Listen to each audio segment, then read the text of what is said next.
Hey everyone, welcome back. Today, we're diving into something really interesting. Self-awareness. You know, that moment when you catch yourself wondering, why did I do that? Or, what was I even thinking? That's the magic of metacognition at work, or as some people call it, thinking about thinking. Right? Because if there's one thing humans love more than talking about themselves, it's examining why we're talking about ourselves. But seriously, Autumn, what are we really talking about here? Is this just another excuse to sound profound? Not at all, Rachel. We are referencing Stephen M. Fleming's book, Know Thyself, The Science of Self-Awareness. The author explores just how we monitor and evaluate our own thoughts and decisions. The book goes into neuroscience, psychology, philosophy, and even machine learning to show how self-awareness not only helps us as individuals, but also shapes society. Sounds heavy. So does Fleming address stuff like, why did I think that oversized avocado-shaped stress ball was a responsible purchase? In a way, yes. He explains how self-awareness affects decisions, learning, and even interactions with others. Beyond that, the book discusses how our metacognitive abilities are changing in the age of technology. So it's like a blend of brain science, a little philosophy, and a word of caution about our gadgets learning a little too much. I understand. So what are we covering today? We're breaking it down into three main areas. First, we'll explore how metacognition shapes self-understanding, why thinking about thinking is a game changer for self-awareness. Second, we'll discuss its applications, from learning to mental health, and how to apply these insights daily. Finally, we'll zoom out to the bigger picture, how understanding our own minds helps us handle challenges like the rise of AI and the complexities of our world. So, we're starting inside our own heads and expanding outwards to the world. Sounds about right. Let's jump in. Okay, let's dive in. Metacognition. Simply put, it's thinking about thinking. It's like your brain taking a step back to ask, did I get that right? Am I sure about this? Should I rethink this? It sounds complex, but we all do it, all the time, often without even realizing.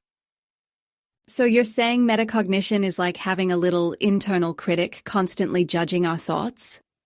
That's, well, reassuring, I guess, but also a bit exhausting. Does my brain really need to be that involved? It's less about micromanaging and more about monitoring. Think of it as an internal feedback loop. Neuroscience really helps illustrate this. The prefrontal cortex, one of the most developed parts of our brain, is key to metacognition.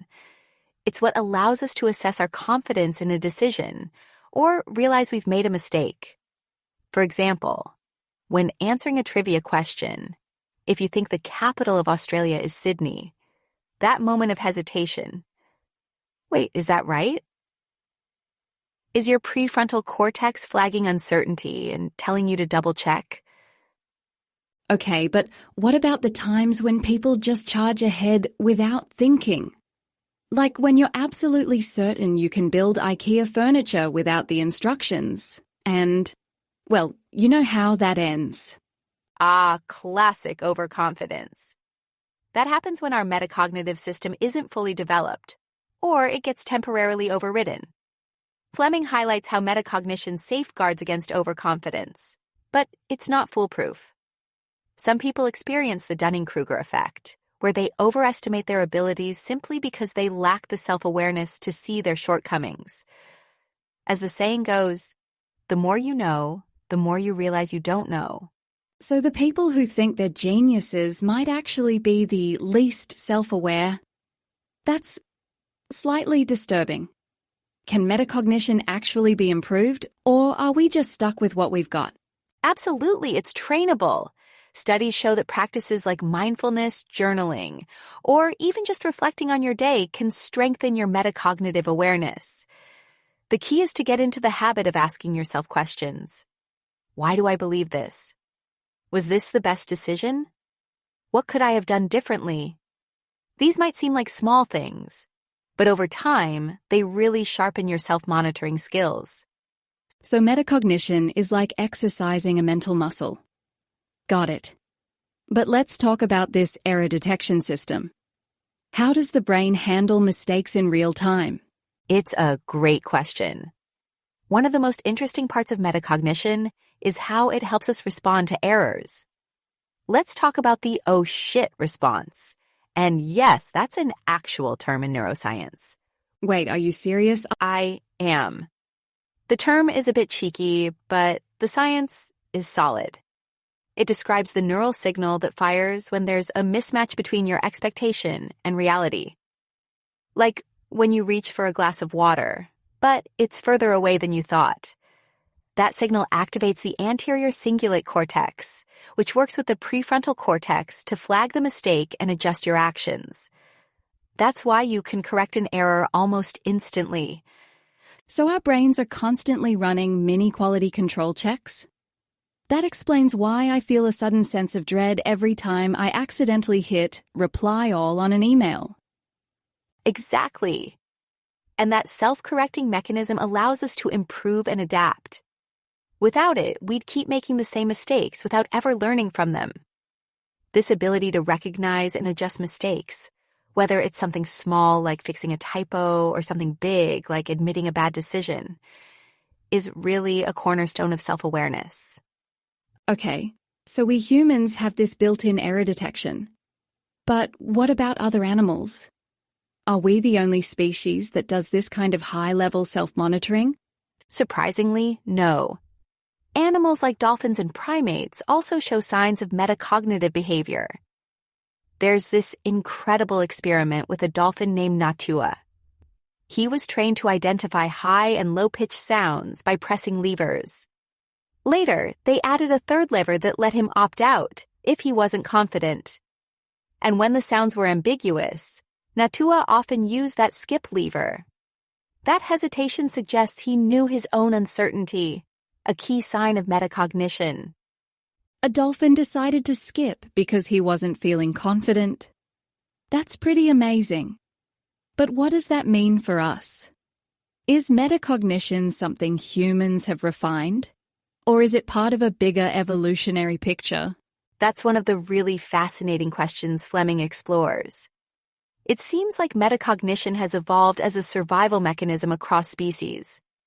For dolphins, it can help them navigate complex environments or make safer decisions. In humans, self-awareness has evolved into more abstract forms, like reflecting on the past, planning for the future, or even moral reasoning. But at its core, metacognition serves the same basic purpose. It helps living beings optimize their actions and adapt to uncertainty. So, the next time I'm agonizing over whether to order a double espresso or a venti mocha, I can tell myself I'm exhibiting adaptive uncertainty management. Sounds fancy enough to justify my indecision. Something like that. But all jokes aside, understanding metacognition isn't just about making better decisions. It's also about being more compassionate toward ourselves and others. Recognizing your limitations is empowering. It creates room for growth, collaboration, and even a deeper appreciation for what makes us human. Or, in Natua's case, what makes us dolphin. Understanding metacognition gives us so many practical tools. So, Rachel, how do we take this? This fascinating concept of thinking about thinking and actually use it in our lives. Exactly. How do we go from the abstract to the concrete? Great question, Rachel. That's where metacognition really shines. It's practical applications. We're talking about education, where it helps students learn better, therapy, where it becomes a tool for mental well-being, and even teamwork, where it strengthens collaboration. This builds on what we've discussed about what metacognition is and moves into how it can reshape real-world scenarios. Maybe let's start with education, since that's a field everyone had some experience with. Education. the land of caffeine-fueled all-nighters, and forgetting everything 5 minutes after the exam. So, where does metacognition fit into that chaos? What's thinking about thinking got to do with students who are just trying to survive finals? Well, Rachel, one major contribution is helping students evaluate and refine their learning strategies. It shifts them from just memorizing facts to more effective and reflective learning practices. Take Jane, for example. She's an engineering student facing a mountain of material before her exam.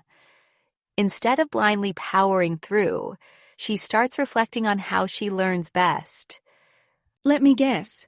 She realizes highlighting every single word in the textbook isn't working, and she burns her notes in a ritualistic bonfire. Not quite. Jane realizes that practice problems, not endless note reading, help her understand and remember concepts better. She also notices she can focus more effectively in a quiet library than a loud coffee shop.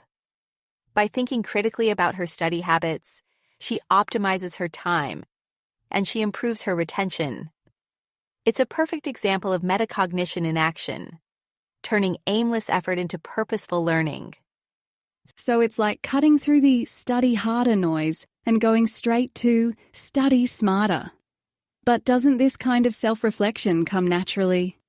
Or are schools supposed to be teaching kids how to think about their thinking? Great point. Schools absolutely should be fostering these skills, but it's often overlooked. The focus tends to be on what to learn rather than how to learn. That's why incorporating metacognitive strategies like self-assessment can be transformational. Plus, research backs it up. The Economist even points out that learning how to think is crucial in a world where information is everywhere, but critical thinking is in short supply. Okay, metacognition could seriously improve how we study. But what about when things get more complicated, like mental health? Because honestly, asking yourself, why do I feel this way, in a tough moment sounds easier said than done. You're right. Metacognition isn't just a tool. It's a skill that takes time to develop, especially in emotionally charged situations.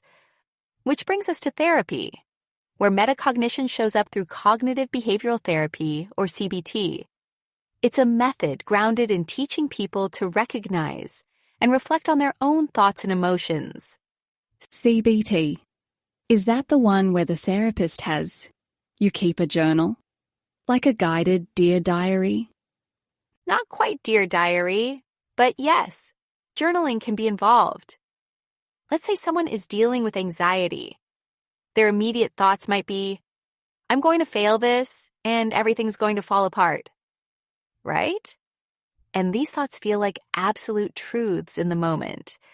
In CBT, the therapist guides the person to identify those thoughts, write them down, and then ask questions. Questions like, what evidence do I have for this? Is it really as catastrophic as it feels? They're essentially teaching their brain to pause and reflect rather than reacting automatically. So it's like giving your anxious brain a chance to negotiate instead of just hitting the panic button? Makes sense. But wouldn't that only work for people who are already pretty self-aware? Actually, that's the beauty of CBT. It's designed to help build that self-awareness, step by step. A therapist might start small, like asking someone to track their triggers. Over time, this process helps the person tune into their own mental patterns and learn how to manage them. The benefits aren't limited to anxiety or depression either. This kind of self-monitoring creates long-term emotional resilience, enabling people to deal with future challenges. Okay, you're selling me on this. But let's switch gears for a second. You've brought up education and therapy, more individual experiences. What about metacognition in group settings? Because if you've ever been in a meeting where everyone thinks they're an expert, you know how messy group dynamics can get. Oh, absolutely. That's where shared metacognitive awareness becomes critical, especially in teamwork. There's a fascinating study by Bahadur Bahrami and his team that illustrates this perfectly. They brought pairs of participants into a lab and asked them to make judgments about visual stimuli, like which patch of dots on a screen looked brighter. After giving their individual answers, the pairs had to discuss and agree on a final decision. Let me guess. The pairs who actually talked about their confidence levels did better than the ones who just shouted, "I'm right, believe me." Exactly. The pairs that shared their confidence effectively, like one person saying, "I'm pretty certain," and the other admitting, "I'm not so sure," consistently outperformed even the best individual participants. It showed that aligning metacognitive insights, like confidence and uncertainty, strengthens group decision-making. This is essential in high-stakes scenarios, from boardroom strategy sessions to emergency medical procedures. So it's not just about knowing your own limitations. It's about being able to communicate them without ego getting in the way. Makes sense. But how do you get a group of people with wildly different levels of metacognitive awareness to work together smoothly? It starts with fostering an environment where people feel safe, admitting when they're unsure. Encouraging humility and curiosity can go a long way. Think about asking, "What do you think I might be missing at the or tell me why you're confident in this approach?"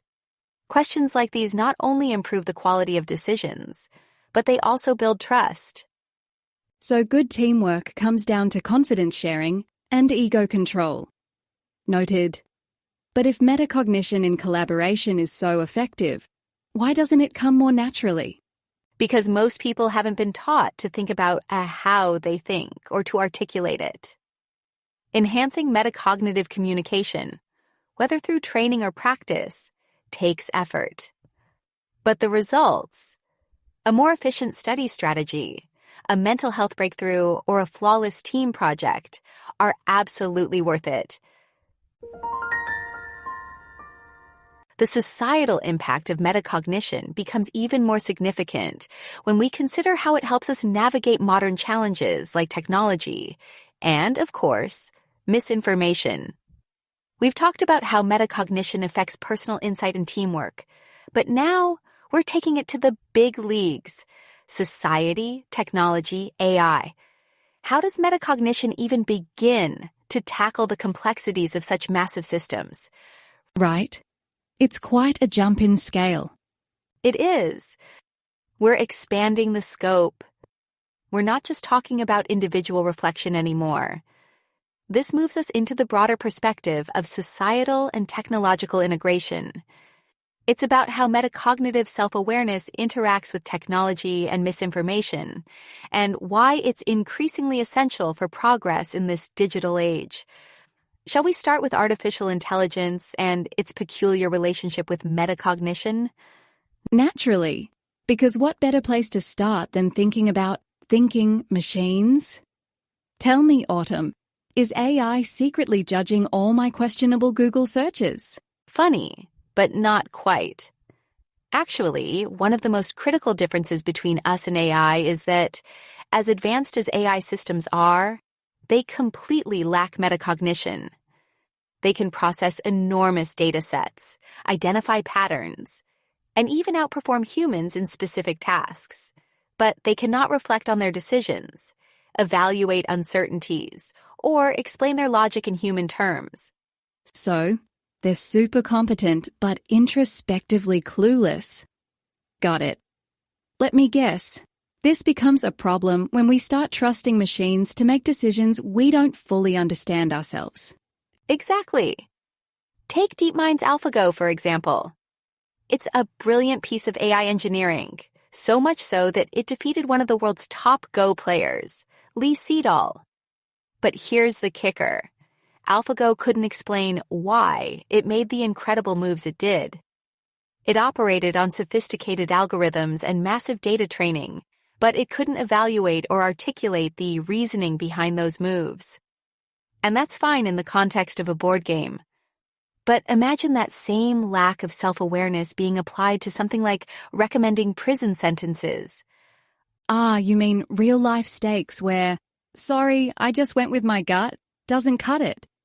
So if an AI in the justice system predicts recidivism rates or suggests sentences, and it's working off biased data, we wouldn't even know how or where it went wrong. That sounds less than ideal. Precisely.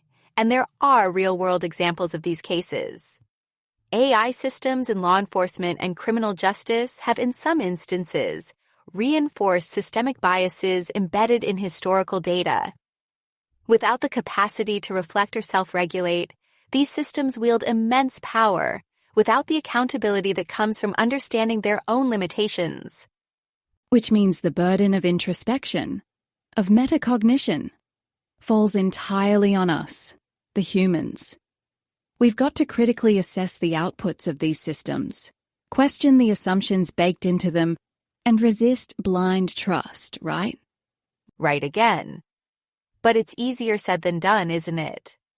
Often, people see the complexity of AI as a black box, and there's this dangerous tendency to ascribe excessive confidence to the machine's wisdom.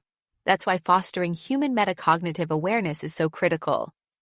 We need to ask constantly, why is the system recommending this? What potential biases might be influencing it? Can we verify the logic guiding its decisions? Okay, so let's say humans rise to the challenge and develop better metacognitive skills.